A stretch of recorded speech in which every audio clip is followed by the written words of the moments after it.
In a vacuum, I would recommend Peloton right now. That's how fast it's growing. I like that.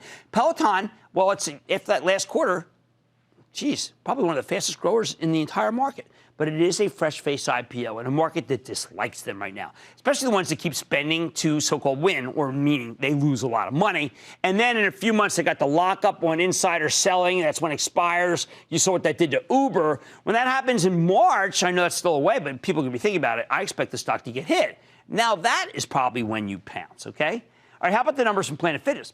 Much simpler story. I like that. You saw that in the market's much simpler reaction to its results. Last Thursday, Planet Fitness posted inline earnings with higher than expected revenue, up 22% year over year. More importantly, their same-store sales came in at 7.9. Okay, this time they beat because people are looking for 7.2. And they opened 42 new locations during the quarter, bringing the total to nearly 1,900. For the full year, management raised their top and bottom line forecasts as well as their same-store sales guidance. They're talking about 8.6%. Wall Street was looking for 8.4%.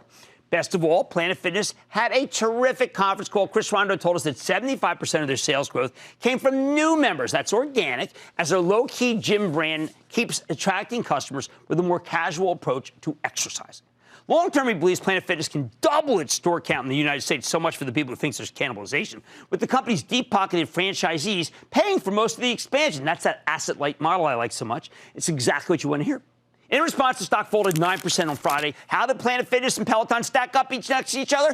Planet's a traditional gym chain. Peloton makes most of its money selling equipment with a subscription kicker. Now, I like the subscription economy. Planet's got terrific growth for anything you might find in a shopping center.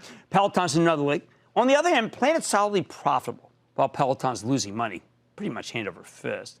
Now, they both reported great quarters when it comes to growth. Peloton stock didn't behave that way.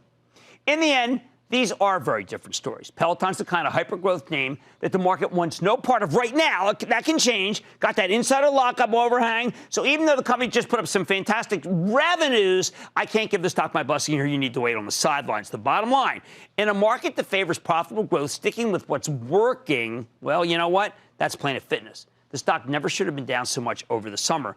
And even the latest move, it's got more room to run. As for this one, well, I got to tell you, in the end, it can also be kind of a cool exercise cycle. Don't miss a second of Mad Money. Follow @Jim Cramer on Twitter. Have a question? Tweet Cramer. #MadTweets. Send Jim an email to madmoney@cnbc.com or give us a call at 1-800-743-CNBC. Miss something?